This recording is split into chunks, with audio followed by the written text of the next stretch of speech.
El presidente de los Estados Unidos, Donald Trump, presentó su plan para Medio Oriente después de más de 3 años en desarrollo. Y el enfoque no es solo político, sino también económico.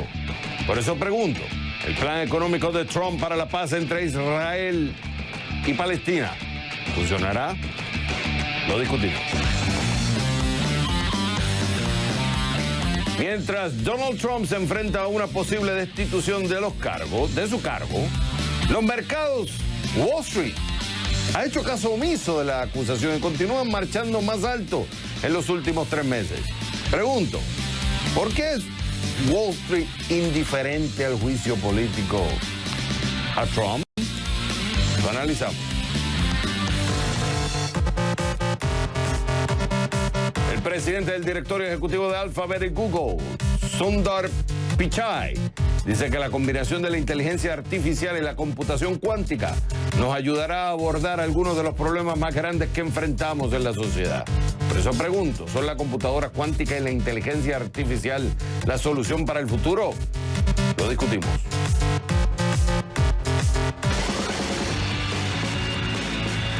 Con el brote del coronavirus en China, aumenta la preocupación entre los consumidores sobre el efecto en los planes de viaje. Por eso pregunto, ante un brote de virus, ¿está cubierto por los planes de seguro de viaje? Lo preguntamos. Por eso, desde el centro de producción de CNN en la Ciudad del Sol, Miami, comienza el único programa, claro, que vive la economía. Este es CNN Dinero, que arranca en 3, en 2, en 1. ¡Vámonos!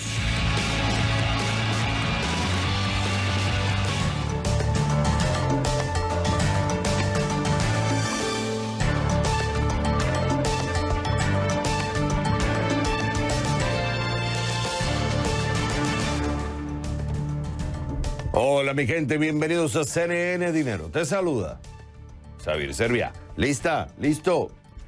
¿Comenzamos?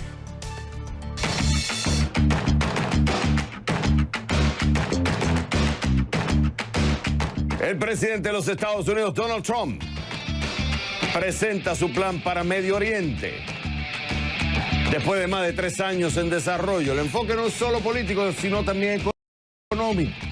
Entonces pregunto, ¿el plan económico de Trump para la paz entre Israel y los palestinos funcionará? Para eso me voy con Hodor Jalid. Él es investigador del Instituto en Diversidad Cultural de la Universidad de 3 de febrero en vivo desde Buenos Aires. Hodor, es un gusto tenerte en el programa.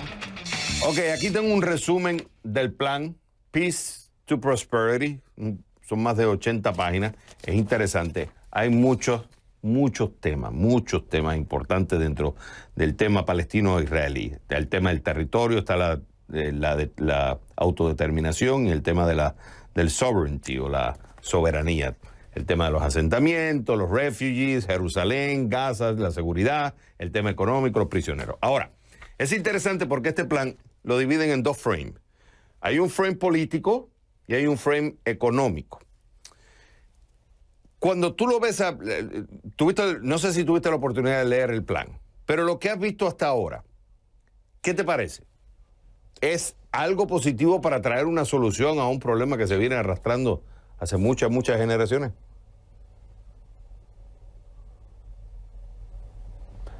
¿Qué tal? Buenas noches, gracias por la invitación. En principio, lo que podemos destacar es que realmente se han esforzado en presentar una solución por lo menos original y distinto a lo que veníamos viendo. Ahora bien, la parte económica está definitivamente atada a lo político. Entonces, en tanto y en cuanto no se resuelva la pata política del conflicto, la parte económica no se va a poder poner en marcha. Y para poner en marcha la parte política, o sea, la resolución del conflicto, se precisa que todas las partes acuerden sobre cuál va a ser el camino a seguir, además de conseguir el apoyo internacional que hasta hoy ha sido muy tibio. Digo, quienes directamente no lo han rechazado, por lo menos han presentado o demostrado algunas dudas sobre la posibilidad de llevarlo adelante. Ahora, fíjate, es interesante y te voy a voy a tratar de resumir un editorial que acaba de salir de Wall Street Journal analizando sobre este acuerdo. Y dice, pone algo interesante. Es cierto que los territorios palestinos estarían reconociéndole más beneficios a Israel, o sea, que serían menos territorio de 1967, eso por un lado. Por otro lado, sigue reconociendo a Jerusalén como la capital del Estado israelí. Pero por otro lado, dice el Wall Street Journal, a pesar que le dice a los palestinos, tú tienes que aceptar esta nueva realidad, lo de los asentamientos, le está diciendo también de que se tiene que aceptar la existencia de dos estados, o sea, el Estado palestino por un lado, el Estado israelí por el otro.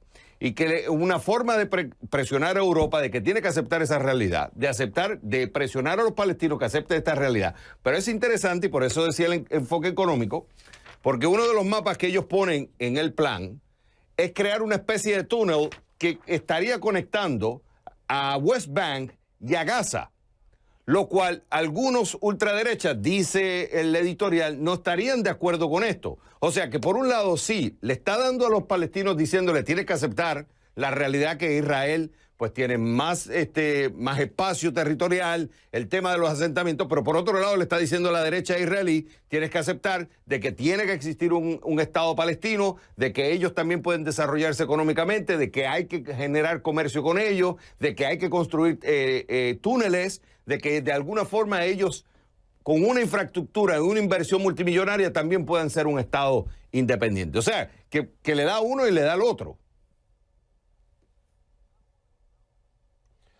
Le da uno y les da al otro, sí, es una manera de verlo. Digo, lo único que se ha respetado de las negociaciones y del derecho internacional que han marcado al conflicto israelí-palestino desde el año 67 hacia acá es esto que vos bien apuntás.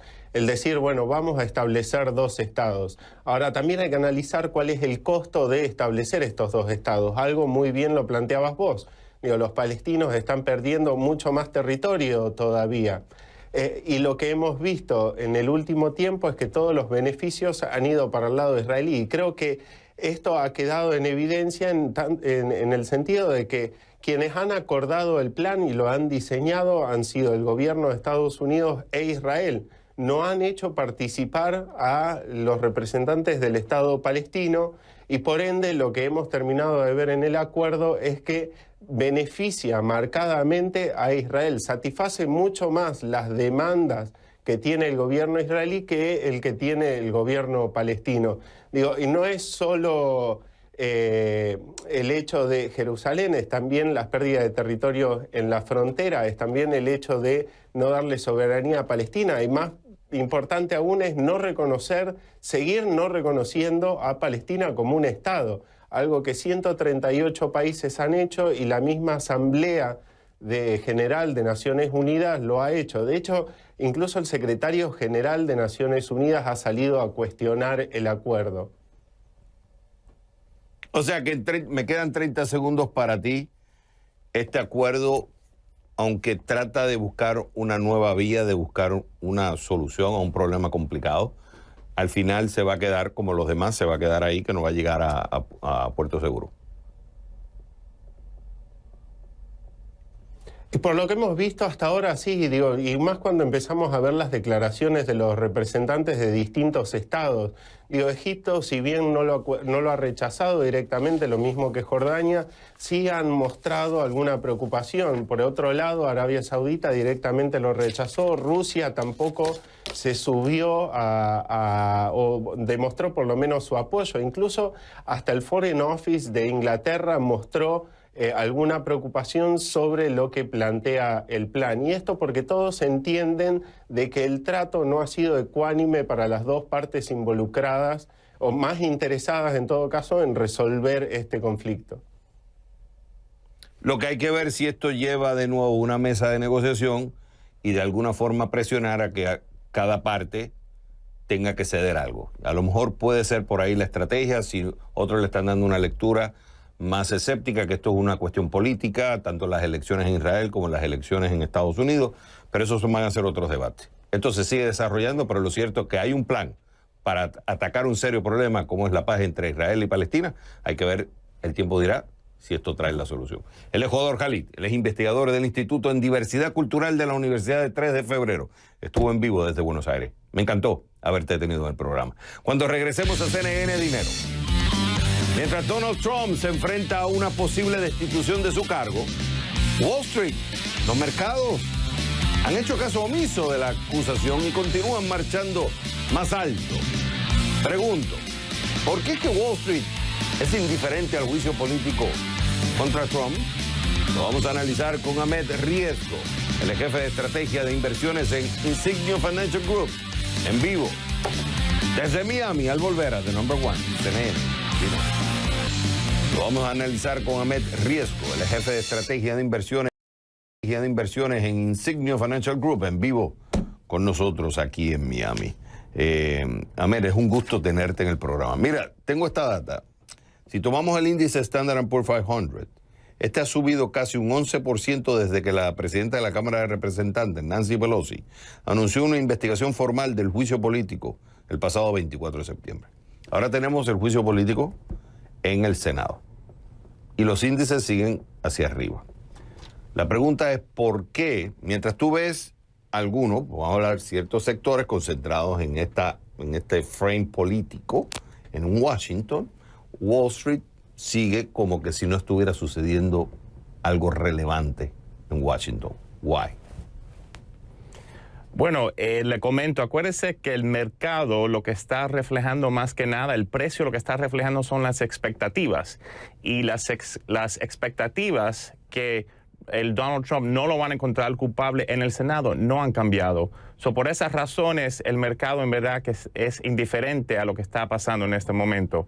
Ahora, si algo pasa en un testimonio, por ejemplo, de John Bolton o de otra persona que salga y cambia las expectativas que lo encuentren no culpable en el Senado, eso entonces puede afectar el mercado. Pero acuérdense que en el impeachment el juicio político, de Bill Clinton en los años 90, el mercado subió casi más de 20%.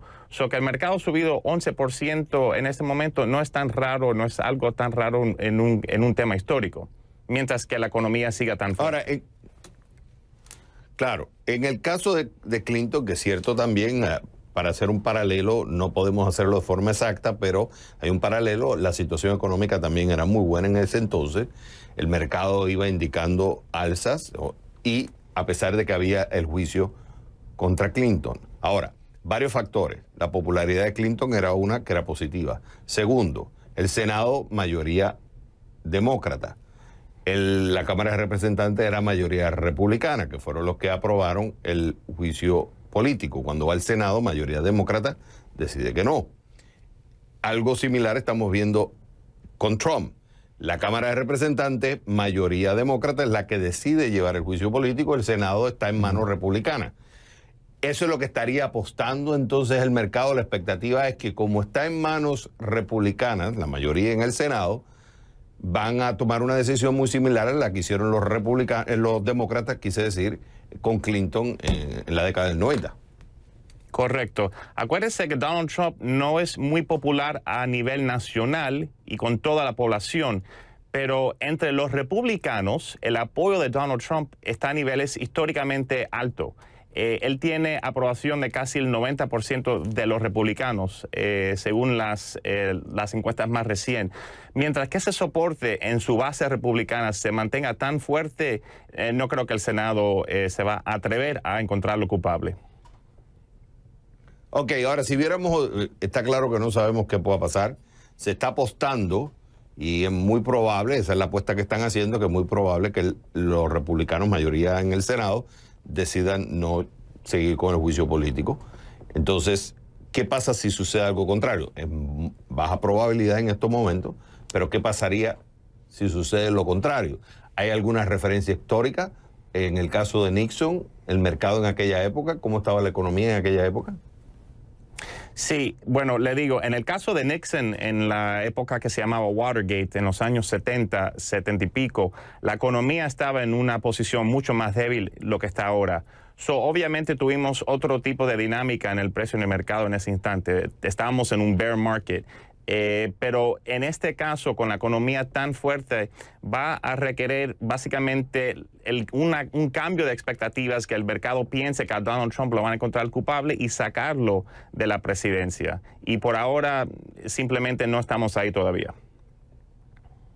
Y entonces, ¿qué es lo que estaría? Si la preocupación, o sea, si el mercado no le está preocupando en lo que se está viendo en Washington, porque ellos ya están, como dices tú, basados en las expectativas, utilizando data histórica, probabilidades, la realidad política, ¿qué otras cosas estarían preocupando entonces al mercado, o que el mercado no ve preocupaciones porque tiene la tasa de interés baja, la Reserva Federal, ya incluso recientemente Trump dijo que había que bajarla más? Tienes el tema de que el acuerdo con China, aunque todavía eso está en un signo de interrogación, al menos se vio un primer acuerdo en esta primera fase.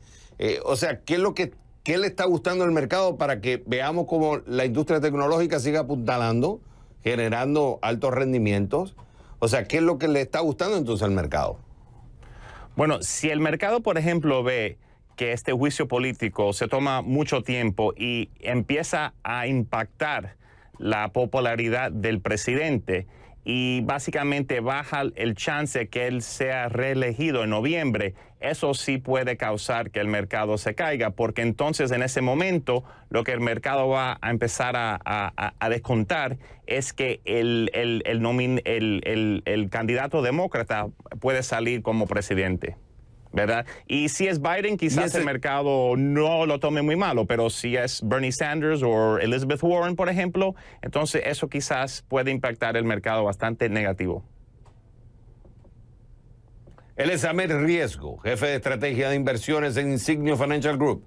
Ahmed, me encantó haberte tenido en el programa. Cuando regresemos a CNN Dinero, el presidente del directorio ejecutivo de Alphabet y Google, Sundar Pichai, dice que la combinación de la inteligencia artificial y computación cuántica nos ayudará a abordar algunos de los problemas más grandes que enfrentaremos en la sociedad. Entonces yo pregunto, ¿son la computadora cuántica y la inteligencia artificial la solución para el futuro? Vamos a hablar con Joseph Ballor, él es profesor de sistemas informáticos en el Colegio de Negocios del IES, en vivo desde Palo Alto, California, al volver a The Number One, CNN Dinero.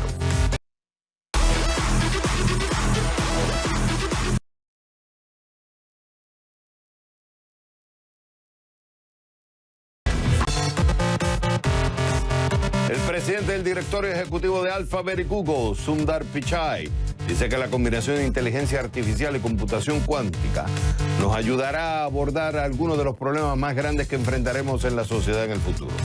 Por eso pregunto, ¿son la computadora cuántica e inteligencia artificial combinados la solución para el futuro?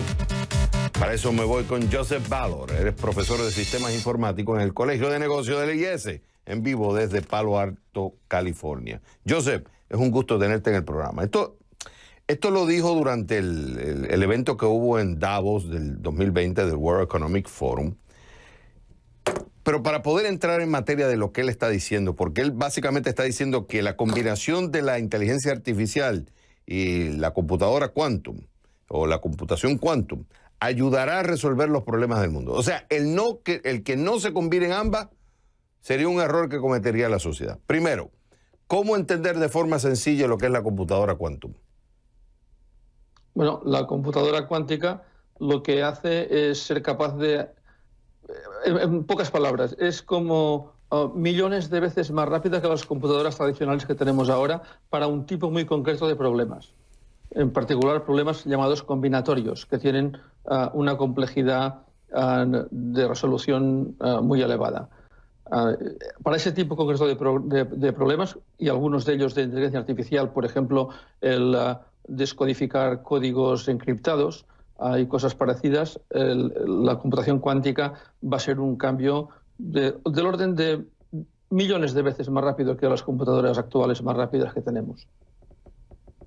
Incluso, si entendí correctamente, porque he estado averiguando un poco más de información sobre eso, porque esto se proyecta que va a ser el cambio en el futuro, la nueva revolución.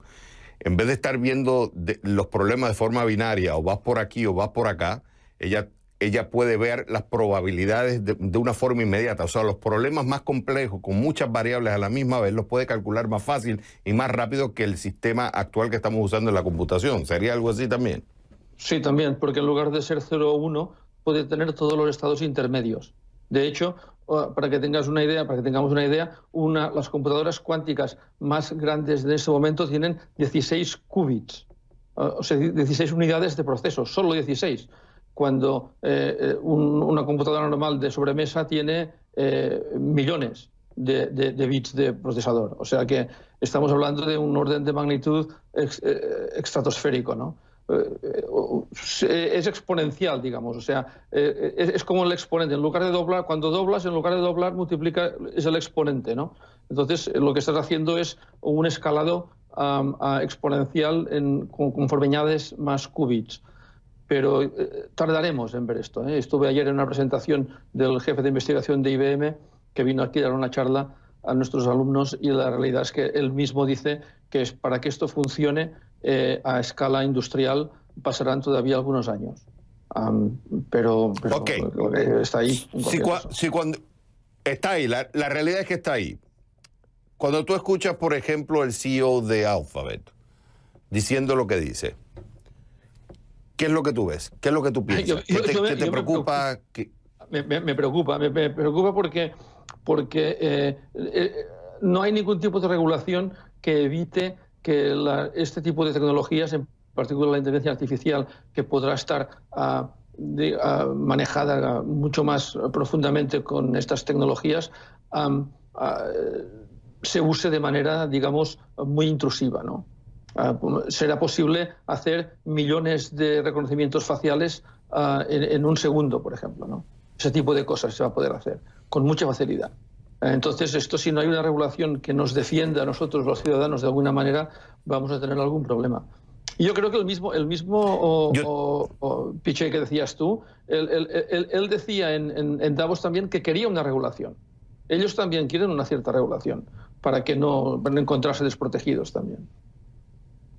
Yo escuchando, hace un tiempo escuché una entrevista de Elon Musk y él hablaba que es importante que exista regulación, porque si no, ya el animalito se sale de la botella y no lo vas a poder controlar, hablando de la inteligencia artificial. Pero él veía que los políticos como que no estaban prestando mucha atención todavía. Incluso él le comentó, un wishful thinking, decía que ojalá los políticos fueran más científicos, porque así pudieran entender de por qué es importante establecer regulaciones.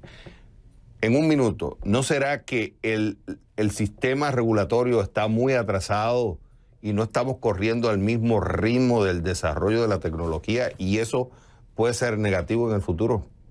100% de acuerdo, 100% de acuerdo. Vamos a tener... Hay un amigo mío que dice, esto es como cuando se inventó el automóvil, a nadie se le ocurrió poner cinturones de seguridad hasta que hubo muchos muertos en la carretera. Y esto no nos puede pasar. No podemos esperar a regular este tipo de tecnología hasta que haya muchos muertos en la carretera, porque no van a ser pocos, no van a ser millones de, entre comillas, muertos en la carretera. O sea, no podemos esperar que esa tecnología se nos vaya de las manos sin que haya una cierta regulación. Tema fascinante y que tenemos que seguir analizando y entendiendo, porque esto nos va a afectar a todos. Él es Joseph Ballor, profesor de sistemas informáticos en el Colegio de Negocios del IESE. Estuvo en vivo desde Palo Alto, California. Joseph, me encantó haberte tenido en el programa. Cuando regresemos a CNN Dinero. Oye, con el brote de coronavirus en China, aumenta la preocupación entre los consumidores sobre el efecto en sus planes de viaje. Por eso yo pregunto, con un brote de virus, ¿es cubierto? ¿Los seguros lo cubren en caso de que haya una cancelación del plan de viaje? ¿Cómo funciona? Lo vamos a discutir con Alexia Klegevich. Ella es directora ejecutiva de AssistCard, en vivo desde la Ciudad de México, al volver a The Number One, CNN Dinero.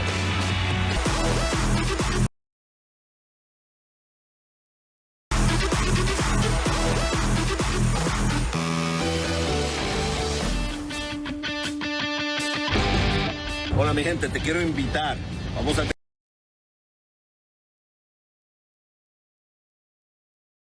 económico del Super Bowl. En Miami ahora hay una fiesta con el tema del Super Bowl 54. Pero ¿cuál es el ángulo económico? Porque al final es un negocio. Eso lo vamos a cubrir en CNN Dinero, miércoles, jueves y viernes en vivo desde Miami. Claro, por el number one, CNN Dinero.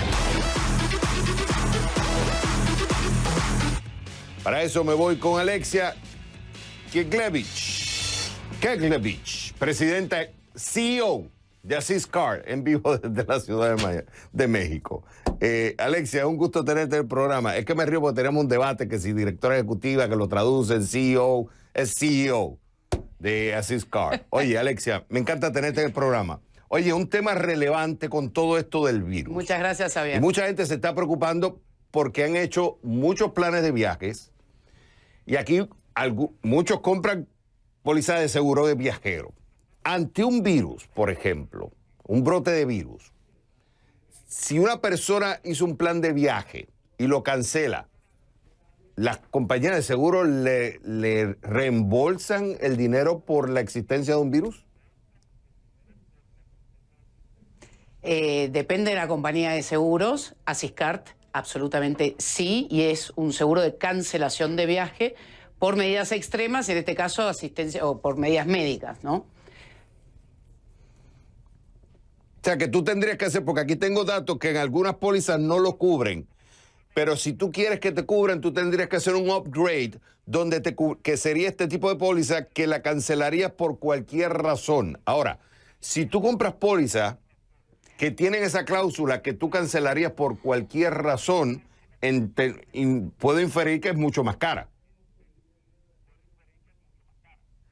Xavier, primero te voy a decir que en el caso de Aziz Card, si compras Aziz Card, no es por cualquier razón, sino que el seguro de cancelación te cubre si cancelas por esto que está sucediendo lamentablemente en el mundo del coronavirus. ¿Sí? Existe también el cualquier razón, existe también que es un upgrade de un producto tradicional de Aziz Card, pero es por cualquier razón, como tú mismo lo estás diciendo. Ahora, un Aziz Card tradicional está para cubrirse también en caso de canceles tu viaje por este motivo. Cuando uno compra una póliza de seguro de viaje, ¿qué es lo que...? O sea, me imagino que dependiendo de la póliza que compras, hay ciertas coberturas. O sea, que dependiendo si pagas más o cómo está estructurado la póliza de seguro, te van a cubrir ciertas cosas o no. Típicamente una póliza de seguro de viaje, ¿qué es lo que cubre y qué no cubre? Te voy a decir lo que hacemos en Aziz Card y me parece importante que definamos que en realidad Aziz Card ayuda, asiste en el momento que suceden los problemas, ¿sí? Por eso nosotros decimos que no somos una compañía de seguros. De hecho, no somos una compañía de seguros. Para nosotros es mucho más importante que si un viajero hoy está, por ejemplo, en el área de China, como nos está sucediendo, ¿sí? Y el cliente nos quiere llamar y está preocupado porque tiene algunos síntomas o está en cuarentena, como nos está pasando, ¿qué tiene que hacer? Entonces, una cosa son seguros de viaje y otra cosa es el producto Aziz Card de asistencia y de protección al viajero, que además de protegerte y asistirte en los viajes por cualquier eventualidad, tiene incluido pólizas de seguros de cancelación. Esto es importante porque hay mucha confusión, especialmente en el mercado mexicano, de lo que es una póliza de viajero y un producto de asistencia al viajero, que es mucho más allá que una simple póliza de viajero para cancelación de viajes. ¿Se entiende? O sea que me pareció excelente la explicación y es muy importante. Ahora, cuando tú dices asistir al viajero, ¿estás hablando que tenga que ver con efecto a la salud de la persona? ¿Está separado de lo que tú gastaste en lo que pagaste del pasaje, lo que pagaste de hotel? Es una separación. O sea, cuando ustedes dicen la cobertura al viajero, te refieres a la persona.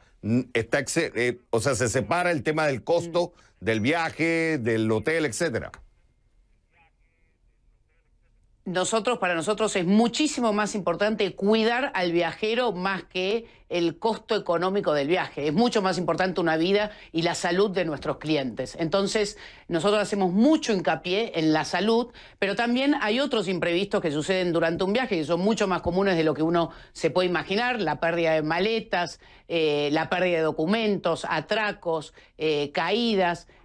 Pasa mucho más imprevistos de viaje de lo que la gente se imagina. Imagínate, Xavier, que nosotros damos más de 250.000 casos por año, ¿sí?, a clientes nuestros que viajan por el mundo. Ahora, te hago una pregunta como especialista en esa área y que es importante.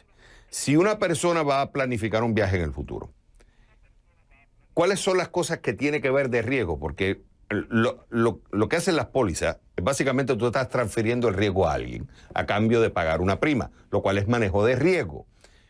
Viene el tema de cancelación, que pierdes el pasaje, pierdes los gastos de hotel, pero está el tema también, una vez que tú estás en el viaje, el efecto que puedas tener, una enfermedad, un accidente. Como viajero, ¿qué son las cosas que hay que, si tuviéramos un plan de manejo de riesgo, qué es lo que debemos tomar en consideración? Mira, lo primero que te voy a decir es que de vuelta tenemos que cambiar esta mentalidad de hablar de seguros, porque nosotros asistimos y ayudamos, protegemos y cuidamos. Con lo cual, nosotros decimos que viajar con Asiscard es imprescindible. ¿Por qué? Primero, porque los imprevistos suceden en el viaje.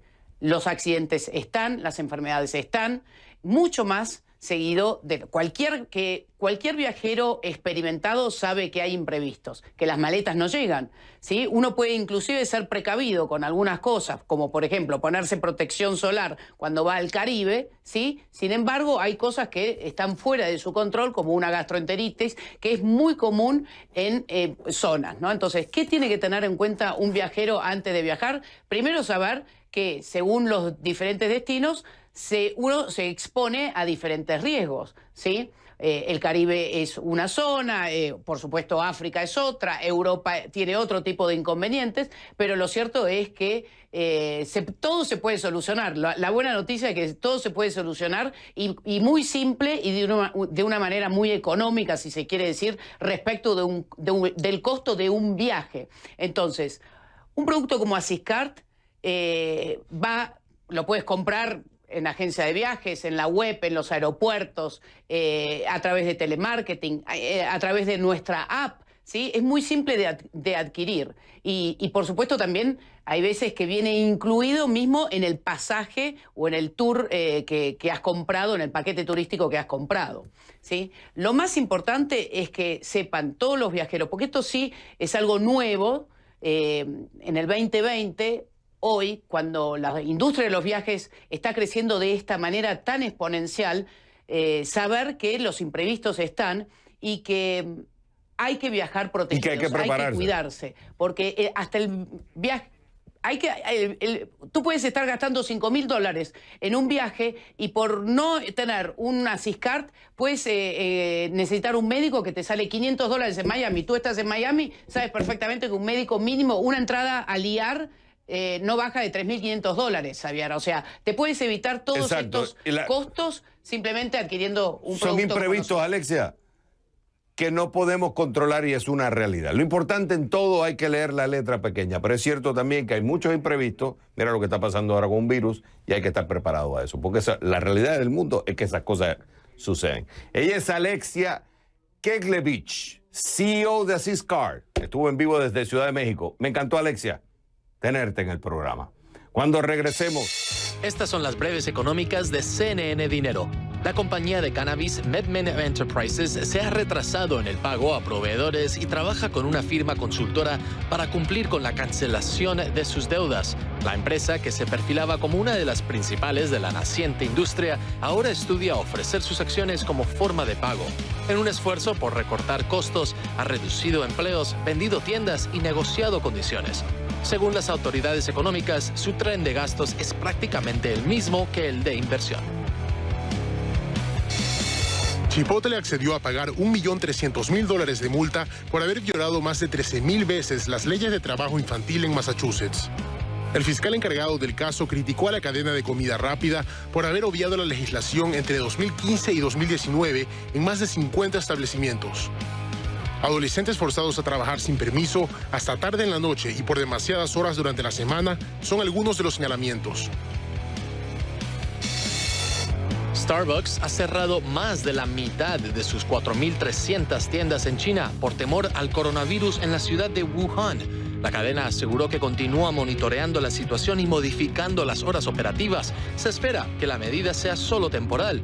El presidente ejecutivo de la empresa, Kevin Johnson, prometió transparencia en la respuesta a la crisis y dijo que permanecían optimistas y comprometidos con el mercado chino.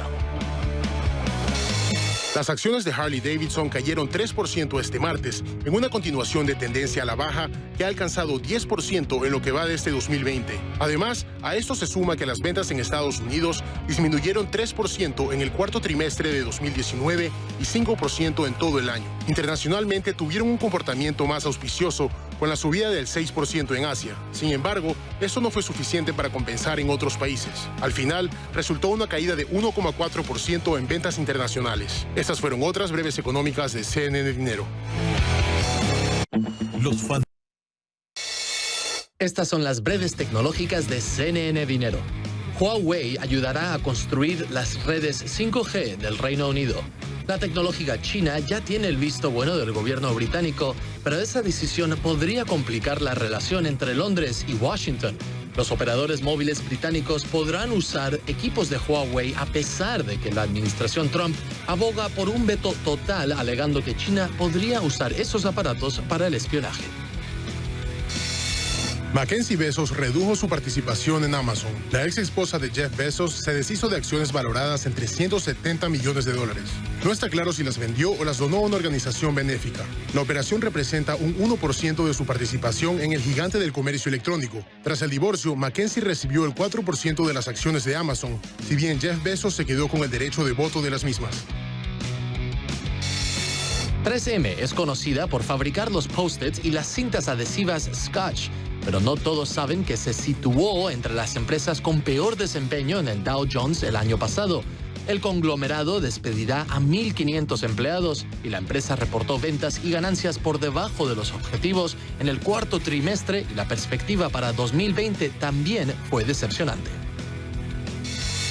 Atari tendrá su propia cadena de hoteles con establecimientos en 8 ciudades de Estados Unidos. El primer hotel abrirá en Phoenix, Arizona, dentro de unos 2 años. Los hoteles de Atari tendrán espacios dedicados a la realidad virtual y aumentada, al igual que para videojuegos en streaming, además de salones exclusivos para la celebración de campeonatos de deportes electrónicos.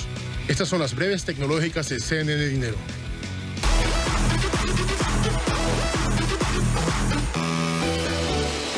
$5 millones por solamente 30 segundos. Es una de las noches publicitarias más caras del año. Es el domingo del Super Bowl o el Super Tazón, lo que les gusta decirlo en español. I prefer in English. Super Bowl, suena más lindo. La final de la Liga Profesional del Fútbol Americano.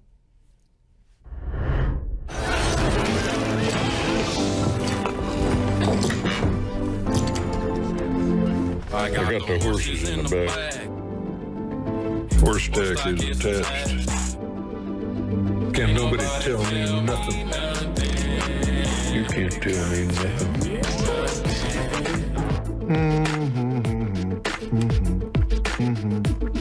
Wait, I can't touch this. Can't touch this.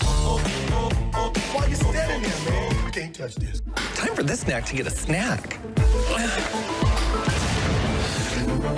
So dry, so dull, so crusty.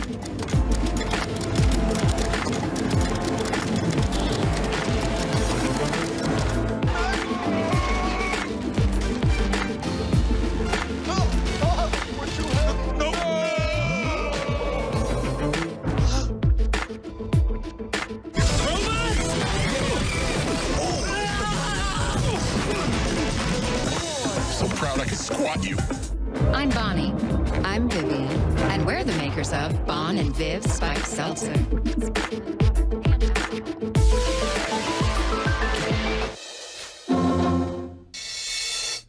Señores, a partir de mañana, miércoles, jueves y viernes, vamos a tener una cobertura especial. la economía del Super Bowl. Vamos a dar muchos enfoques sobre el negocio del fútbol, lo que representa para las ciudades, los riesgos, los enfrentamientos, los problemas, los retos que enfrentan las ciudades para tener una fiesta como esa. Todo eso lo vamos a cubrir miércoles, jueves y viernes. Ya tú sabes, en el number one. Claro, díselo, CNN Dinero.